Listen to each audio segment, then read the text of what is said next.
আজ আমি লিসিয়াস থেকে মাটন এনেছি।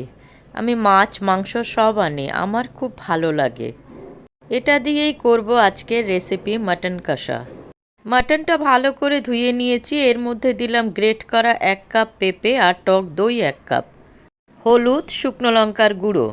সব উপকরণ খুব ভালো করে মাটনের সঙ্গে মিশিয়ে আমি 1 ঘন্টা রেস্টে রেখে দেব। কড়াইতে তেল গরম করে দিলাম তেজপাতা, শুকনো লঙ্কা, দারচিনি, এলাচ, লবঙ্গ।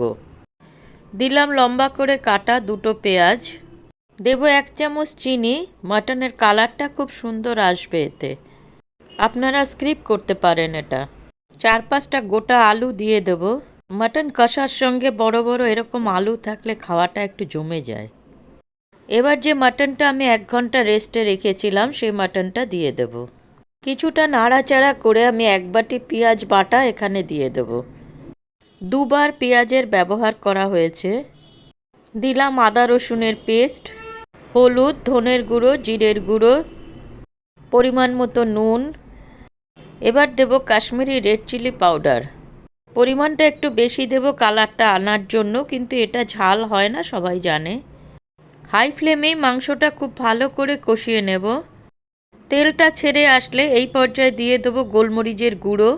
দিলাম গরম মশলা। এই গরম মশলাটা আমার নিজের তৈরি, পরে কখনো আপনাদের সঙ্গে শেয়ার করব। দিলাম একটা গোটা রসুন। আপনারা শাহি গরম মশলা ব্যবহার করতে পারেন। খুব ভালো করে মাটনটা কষানো হয়ে গেছে, এবার দিয়ে দেবো পরিমাণ মতন জল। ঝোলটা ভালো করে ফুটে আসলে পরে মাটনটা আমি কুকারে দিয়ে দেবো।